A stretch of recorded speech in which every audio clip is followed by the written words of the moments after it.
पगली के भइल बाटे पागल के दासा। आज हमरा पता चलल प्रेम के भाषा।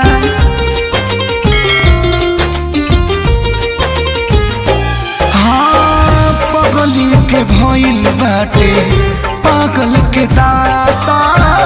आज हमरा पता चलल प्रेम के भाषा।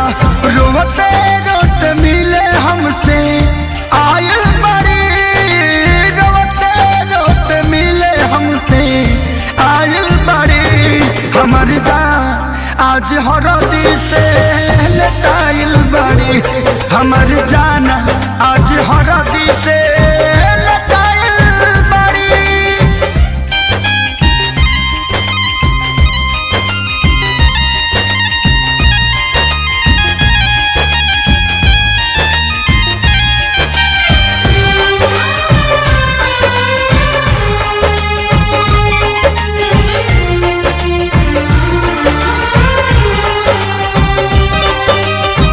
घर परिवार देख खोजत होई जा। छतिया पमुड़ी धके रोवा तारी एही जा।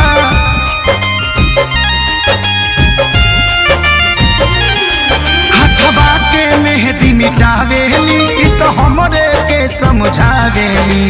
अखिया बाल राइल पागा लाइल बड़ी।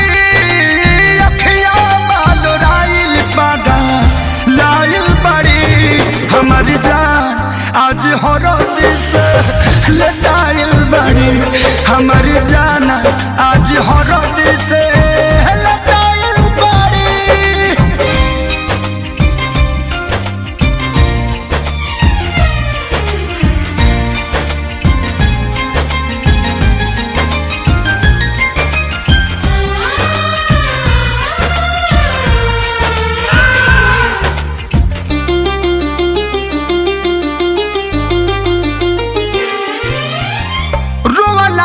इनका झर बनावा के पाता।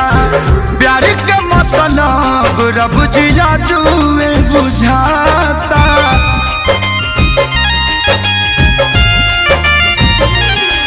हम इनका से तनिको खफा नहीं खी, काहे की जान बेवफा नहीं खी। अखिलेश के खेसारी खाती भुलाइल बड़ी। अखिलेश के खेसारी खाती भुलाइल बड़ी। हमर जान आज हरद से लटाइल बड़ी। हमर जान आज हरद से लटाइल बड़ी। ए जान हम तो के छोड़ के ना जाए। सुना कुर्बानी के नाम ही तो प्यार होला और प्रेमी से बढ़ के परिवार होला। सबके इज्जत के बात बजान।